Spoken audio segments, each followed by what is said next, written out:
D'abord la jeunesse toujours, mais avec la violence des bandes. Tout le monde a été très marqué par ce qui est arrivé à ce jeune homme Youri. Les agresseurs ont donc été placés en garde à vue hier, jeudi, pour tentative d'assassinat. Que doit-on faire de cette jeunesse, de ces adolescents, quand ils franchissent des caps pareils? Ce qu'on a découvert, c'est qu'en fait, la mort n'est plus une limite pour eux. Quand on voit cette agression, la mort n'est plus une limite.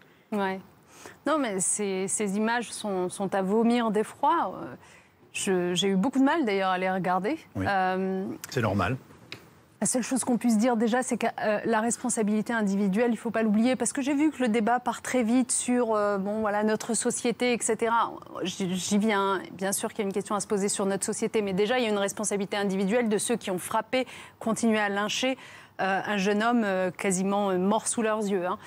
Donc il faudra une impunité totale, il faudra que la sanction soit extrêmement sévère pour ne pas laisser croire que ça n'est pas si grave. Mais au-delà... Ils ont 14, 15, 16 ans. Oui, bien sûr, mais je pense que c'est ça ce que j'appelle la responsabilité individuelle, c'est de mettre les individus face à la gravité de leurs actes. Et donc 14, 15, 16 ans, ça pose en effet la question évidemment des moyens que la justice a pour encadrer ce type de sanctions-là. Et de l'excuse de minorité. Vous savez que c'est un débat permanent dans notre pays. Mais avec des maisons de correction qui sont peut-être pas en nombre suffisant aujourd'hui. C'est bien la question des moyens de la justice. Mais il faudra faire preuve quand même de la plus grande sévérité.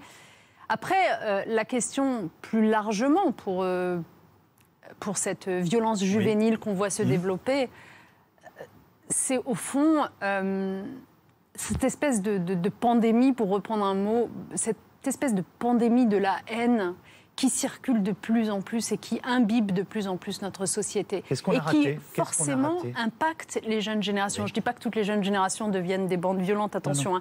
Mais je dis simplement qu'à force, sur les réseaux sociaux, de s'insulter, de se menacer de mort et de viol, et les jeunes femmes en savent quelque chose. Il y a un moment où des mots tuent, fini. Où les mots tuent. Oui. Et sur les plateaux télé aussi, pardonnez-moi, mais la violence et la haine, à nouveau, qui fait que le moindre de nos désaccords se transforme en détestation, tout ça impacte la jeunesse. Et je pense que certains, en effet, prennent tout ça pour argent comptant.